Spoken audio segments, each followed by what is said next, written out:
sains informasi geografi. Bagi orang awam, mungkin belum mengenal apa itu sains informasi geografi. Dalam video ini, saya Muhammad Wedorudin dan rekan saya, Rizkia Wigunati, akan membawa Anda mengenal lebih dekat tentang apa itu sains informasi geografi.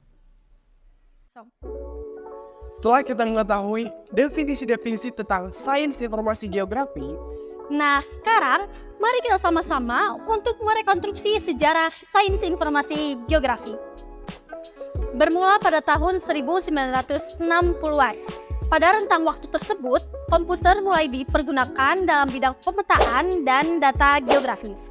Namun, tentu saja terdapat tantangan baru. Banyak pertanyaan-pertanyaan yang tentunya terlintas, seperti bagaimana data geografis tersebut dapat disimpan, diolah, atau dianalisis dengan efektif.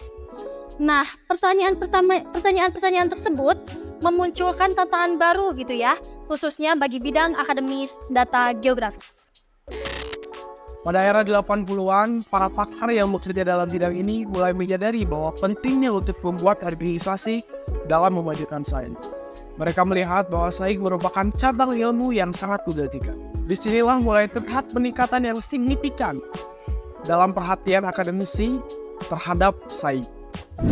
Pada tahun 1984, salah satu tokoh penting dalam dunia sains yaitu Ron Ebler, beliau tergabung ke dalam National Science Foundation atau NSF. Kemudian beliau diberi dukungan penuh oleh NSF untuk membuka riset di bidang sains informasi geografis.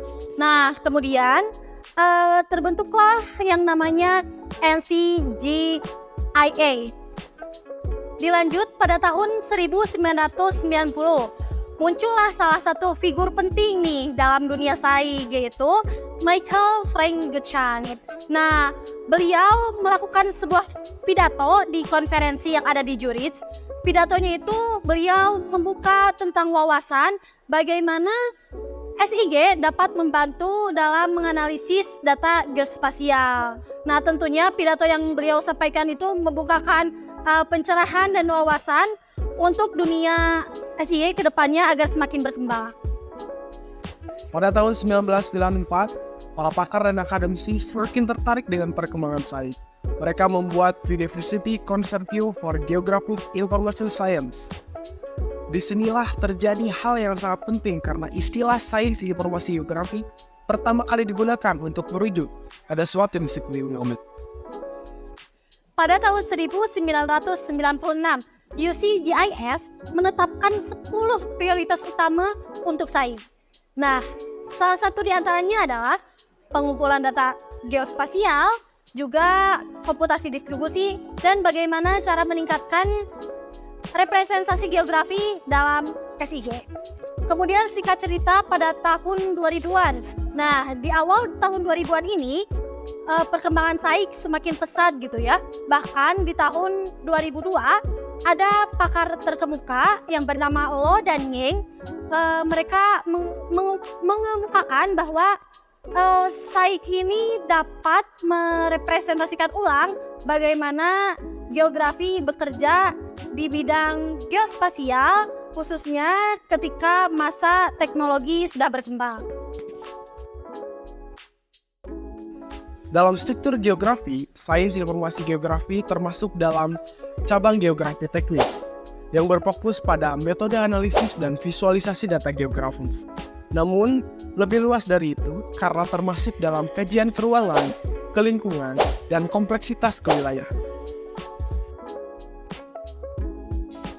Di era sekarang, sains memiliki peran besar dalam memecahkan permasalahan yang ada di bumi, seperti pengelolaan sumber daya alam, mitigasi bencana, analisis iklim dan cuaca, bahkan sampai pada perencanaan kota cerdas. Nah, dengan teknologi geospasial, kita mampu mengelola data geografis dengan tepat dan efisien. Jadi, itu dia tentang sains informasi geografi serta perkembangannya.